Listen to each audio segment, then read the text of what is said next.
इस क्लास में सोल्व करेंगे वो सारे क्वेश्चन जो दिल्ली पुलिस कांस्टेबल में सेट नंबर 12 में 17/11/2023 को शिफ्ट नंबर 3 में न्यूमेरिकल एबिलिटी के क्वेश्चन पूछे गए थे। पार्ट थर्ड में रहता है दोस्तों 76 टू 90 तक मैथ्स कह सकते हैं न्यूमेरिकल एबिलिटी। जो भी क्वेश्चन आए थे इस पेपर में वो सारे कवर करेंगे। हमने स्टार्ट की हुई है 4500 क्वेश्चन की सीरीज। इससे पहले हमने 11 सेट कंप्लीट किए थे, ये है सेट नंबर 12। यकीन मानिए 4500 क्वेश्चन अगर आप सारे क्वेश्चन ये लगा लोगे, ऐसा कोई सा भी क्वेश्चन नहीं होगा। 90% आपका जो सिलेबस है वो भी रिवाइज हो जाएगा और जो क्वेश्चन दिल्ली पुलिस बार बार पूछे हैं लेटेस्ट जो क्वेश्चन है वो सारे आपके कवर हो जाएंगे। तो चलिए स्टार्ट करते हैं सेट नंबर 12 और ये है इसका part number third, that is numerical ability. Question number 76। 15 व्यक्तियों में से 14 व्यक्तियों का औसत भार 80 है।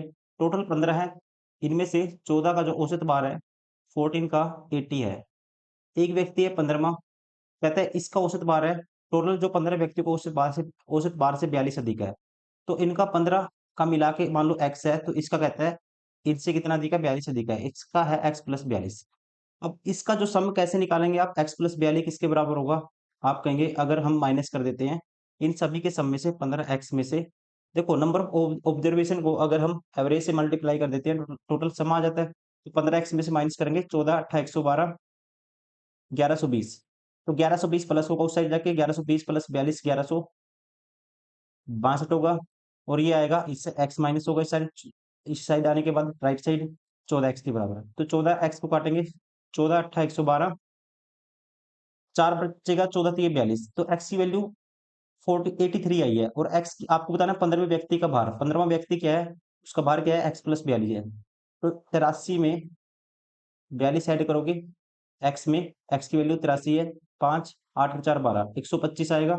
राइट आंसर होगा ऑप्शन सेकंड।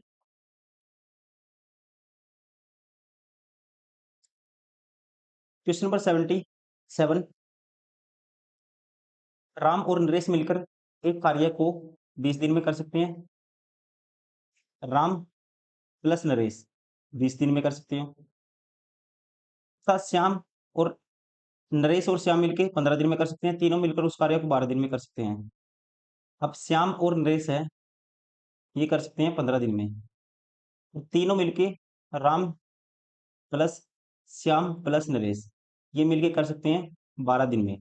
टोटल काम मान लेते हैं, इन सभी का एलसीएम 60 आएगा। राम प्लस नरेश एक दिन में कितना करेंगे, कह सकते हैं इनकी इफिशियंसी क्या होगी एक दिन में काम करना, इफिशियंसी 3।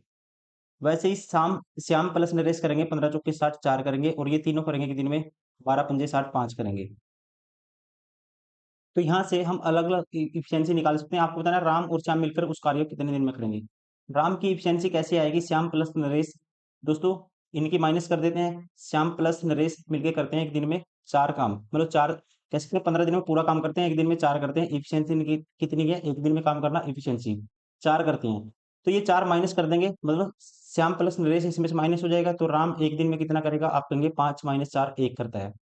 तो वैसे ही अगर इसमें पुट करते हैं 1, तो इसका मतलब नरेश की एफिशिएंसी क्या आएगी, नरेश की आएगी, इन दोनों की 3 है राम प्लस नरेश की, तो इसकी राम की वैल्यू 1 है, तो 1 माइनस 1 पुट करेंगे तो यहाँ पे आर प्लस एन की वैल्यू 3 है, तो 1 पुट करेंगे, इसकी वैल्यू माइनस होगा 2, तो एन की वैल्यू आएगी 2। वैसे ही श्याम की वैल्यू क्या आएगी, श्याम की वैल्यू यहाँ से आ जाएगी, नरेश की वैल्यू 2 है, तो टोटल दोनों की 4 है, तो श्याम की जो है इफिशियंसी एक दिन में काम करने की 2 होगी। अब देखिए यहाँ से आपको बताना है श्याम और राम मिलकर कितने दिन में करेंगे। एक दिन में दोनों मिलकर कितना करते हैं, श्याम और राम 3 करते हैं। करवाना 60 है, तो 60 को 3 से भाग कर दोगे, 20 दिन में काम कर लेंगे वो पूरा दोनों मिलके। राइट आंसर होगा ऑप्शन फर्स्ट। Question number 78। एक दुकानदार 4000 रुपये अंकित मूल्य वाली शर्ट पर 10% की छूट देता है, फिर भी 20% का लाभ कमाता है, तो क्रय मूल्य ज्ञात कीजिए। देखो जब कुछ डिस्काउंट देता है और कुछ प्रॉफिट कमाता है परसेंटेज में, तो हमेशा आपको याद रखना है सीपी और मार्क प्राइस का रेशियो, कॉस्ट प्राइस और मार्क प्राइस का रेशियो। तो सीपी होता है 100 माइनस डिस्काउंट परसेंट, 100 माइनस करोगे 10 तो 90% होगा। रेशियो है, परसेंटेज कैंसिल आउट कर दूंगा, रेशियो है क्योंकि। और ये होगा 100 प्लस प्रॉफिट परसेंट, ये होगा 100 प्लस 20 करेंगे 120। 0 से 0 3 3 9 3 चौके 12। अब यहाँ पे कहता है मार्क प्राइस कितना था, अंकित मूल्य 4000 है। 4000 यूनिट मतलब 4 यूनिट की वैल्यू 4000 है, तो 1 यूनिट की वैल्यू कितने गुना है, 1000 आएगी। 3 यूनिट की वैल्यू कॉस्ट प्राइस बताना आपको। 3 यूनिट की वैल्यू क्या आएगी? अगर 1 यूनिट की वैल्यू 1000 है, 3 यूनिट की वैल्यू आएगी 3000। राइट आंसर होगा ऑप्शन 4।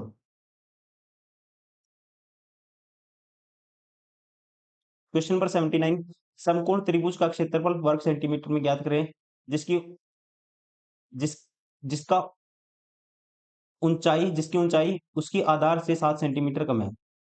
जिसकी ऊंचाई है जो आधार से कितनी है? 7 सेंटीमीटर कम है। मतलब ये x है, ये x माइनस 7 है। और 17 क्या है दोस्तों? इसका कर्ण है, कहता है कर्ण क्या है? 17 है, मतलब हाइपोटेन्यूज। हाइपोटेन्यूज इसका 17 है। अब आपको ट्रिपलेट ढूंढना है। आपको पता है 17 के साथ कौन कौन ट्रिपलेट बनाते हैं? 15 और 8 बनाते हैं। तो ये ज्यादा लेनी है आपको, ये 15 ले लेते हैं, ये 8। तो ये 17 के साथ ट्रिपलेट बनाते हैं, डायरेक्टली आप कह सकते हो। तो यहाँ पे क्षेत्रफल बताना है, तो हाइट होगी 8, अगर 17 कर्ण बनाना है, और बेस होगा 15। तो क्षेत्रफल क्या होता है ट्रायंगल का? 1/2 बेस इंटू हाइट। बेस है 15 और हाइट कितनी है? 8 है। 2 से काटेंगे 4 आएगा, 15 चौके 60 होगा। तो एरिया आएगा 60। Option second.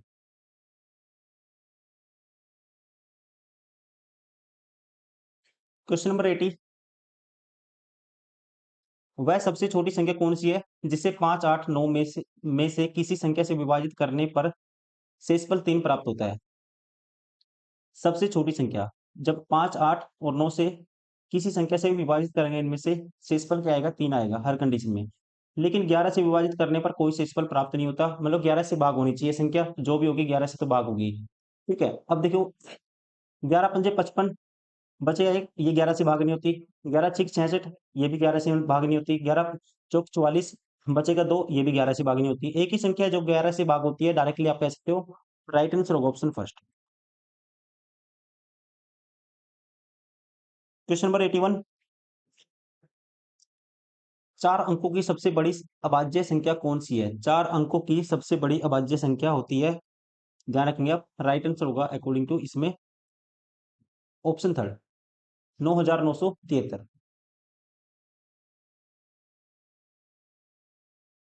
क्वेश्चन नंबर 82, एक व्यक्ति के पास प्रारंभ में कुछ राशि होती है, वह अपनी पत्नी को 30% राशि देता है। फिर वह शेष राशि में से वह अपने दोनों बेटों को एवं बेटी को 20%, 20% और 15% देता है। अब देखिए टोटल मान लो उसके पास एक्स थे। अब कहता है लास्ट में, कहता है अब शेष राशि में से वह 1/3 राशि का भुगतान करने के लिए किराए के रूप में देता है। शेष 33,600 रुपये उसके पास बैंक में जमा करता है। तो उसकी प्रारंभिक राशि ज्ञात कीजिए। मान लेते हैं उसके पास एक्स रुपए थे, पत्नी को दिया उसने 30%। 30% की फ्रैक्शन होती है 3/10, बचा उसके पास 7/10। अब इन तीनों को शेष जो बच गई इसका तीन कितना कितना दिया? 20% और 20% और 15%। 20 दूनी 40 और 15 55। 55% उसने दान कर दिया, बचा 45%। 45% की फ्रैक्शन होगी 5 नहीं 45, 5 पे काटेंगे 20, 9/20। अब इसमें से 1/3 उसने फिर किराए में दे दिया, तो बचा इसका 2/3। और ये किसके बराबर है? 33,600 के बराबर है। This is equal to this. आपको बतानी है एक्स की वैल्यू। अब देखिए इसको काटते हैं, सबसे पहले 9 पे काट दो।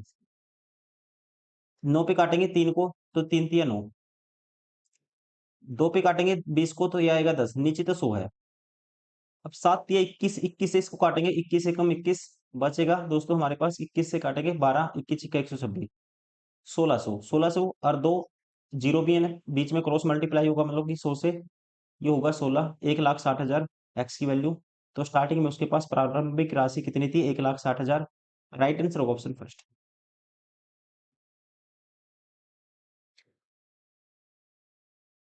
क्वेश्चन नंबर 83, उन तरीकों की संख्या ज्ञात कीजिए जिनसे 960 को दो संख्याओं के गुणनफल के रूप में लिखा जा सकता है, जो एक दूसरे के सह अभाज्य है, को प्राइम है। मतलब कि कुछ भी कॉमन नहीं आना चाहिए, ये आपको बताना है। तो इसके लिए क्या करते हैं? सबसे पहले आपको पता है 96 है, 96 को लिख सकते हैं 32 ये 96 होता है। 32 गुना करेंगे इसको, 32 ये 96 30। 30 का 2 इसके साथ बेच दूंगा, 64 गुना 15। अब ये तो को प्राइम नहीं है, कॉमन आ जाएगा 2 इनमें से। 64 गुना 15। एक तरीका तो होगा 64 गुना 15।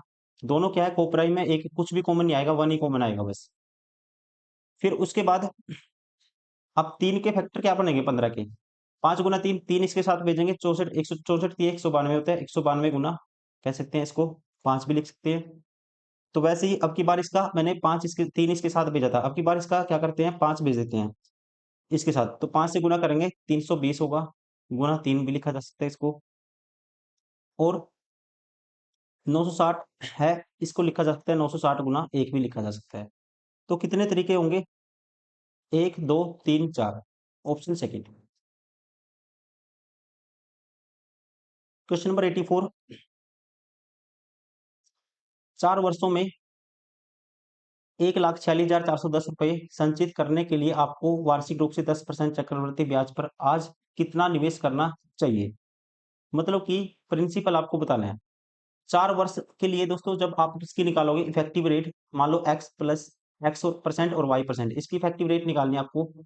तो कैसे निकालते हैं? x percent plus y percent करते हैं, plus x Guna y divide by 100 साथ में परसेंटेज ये करते हैं। अब 10% के आप निकालोगे तो ये आएगा 4 साल का, आपको डायरेक्ट याद होना चाहिए। 10% का आता है 46.41%,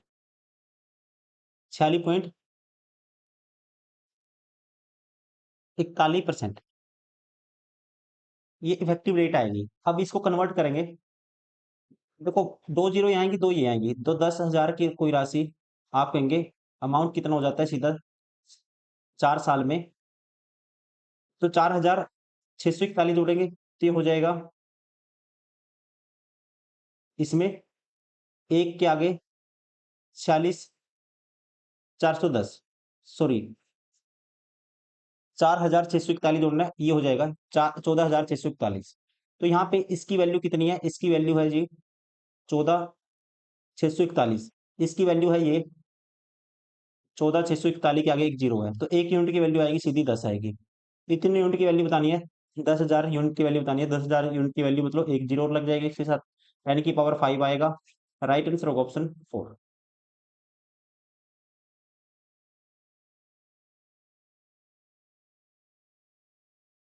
क्वेश्चन नंबर 85। 3y बराबर है a, 6a बराबर है 3b, y बाई b की वैल्यू आपको बतानी है। यहाँ से आप कहेंगे y की वैल्यू क्या आएगी? a बाई 3 आएगी। और b की 3 से काटेंगे 3 दूनी 6, b की वैल्यू 2a है, तो 2a इसके बटे में आएगा, तो ये होगा y by b। Direct value put कर दी मैंने, a से a कैंसिल, ये आएगा 1/6। Option second.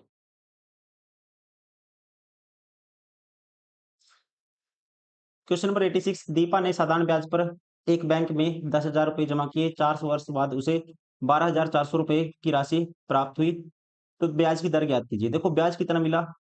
2400 मिला। कितने के पीछे? 2400 मिला 4 वर्ष का ब्याज, तो एक वर्ष का ब्याज क्या होगा दोस्तों? 4 से डिवाइड कर देंगे, 600 होगा। 600 का ब्याज है एक वर्ष में 10,000 के पीछे, तो रेट क्या होगी? इनको में 100 साथ में परसेंटेज, दो जीरो से दो जीरो कैंसिल, दो जीरो से दो जीरो कैंसिल, तो रेट होगी 6%। Option first.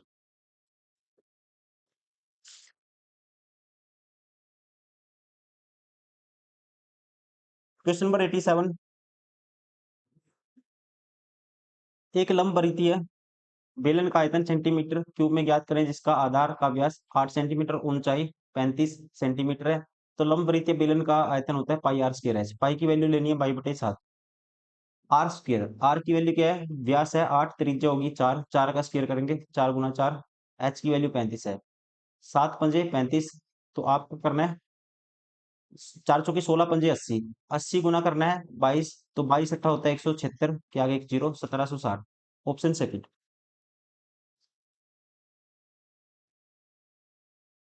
Question number 88। एक आदमी 9 किलोमीटर प्रति घंटा की चाल से एक निश्चित दूरी तय करने में 40 मिनट का समय लेता है। यदि वह 12 किलोमीटर प्रति घंटे की चाल से चलता है तो उतनी ही दूरी तय करने में कितना समय लगेगा? देखो स्पीड होगी 9 से 12, 3 तिया 9, 3 चौके 12, 3 से 4 होगी स्पीड। तो टाइम क्या हो जाएगा? रिवर्स हो जाएगा, सेम दूरी तय करनी है, 4 से 3 हो जाएगा। तो पहले लेता था वो 40 मिनट का समय, तो 4 यूनिट की वैल्यू 40 मिनट, तो 1 यूनिट की वैल्यू क्या आएगी? 10 मिनट। 3 यूनिट की वैल्यू 30 मिनट आएगी, तो अब कितना लेगा? 30 मिनट लेगा। राइट आंसर होगा ऑप्शन फर्स्ट।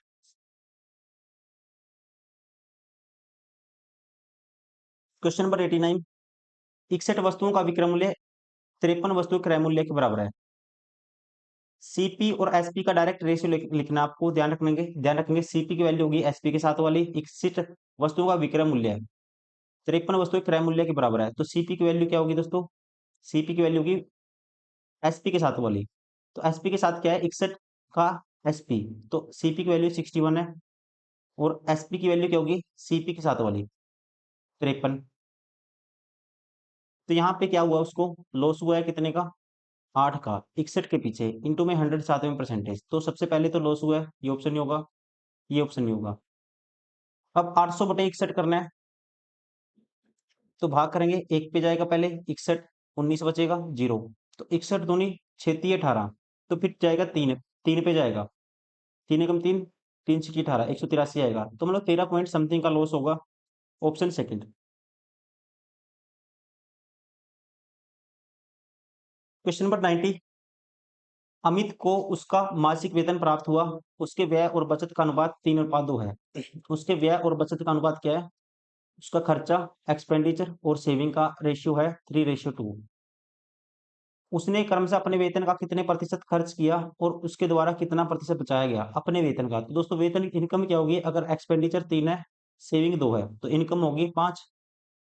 अब कहते हैं कितना तो खर्च किया इनकम का 3/5, 3/5 की फ्रैक्शन परसेंटेज में कन्वर्ट करेंगे 60% होगा, और ये होगा 2/5 40%। तो 60% उसने खर्च किया, 40% उसने बचाया।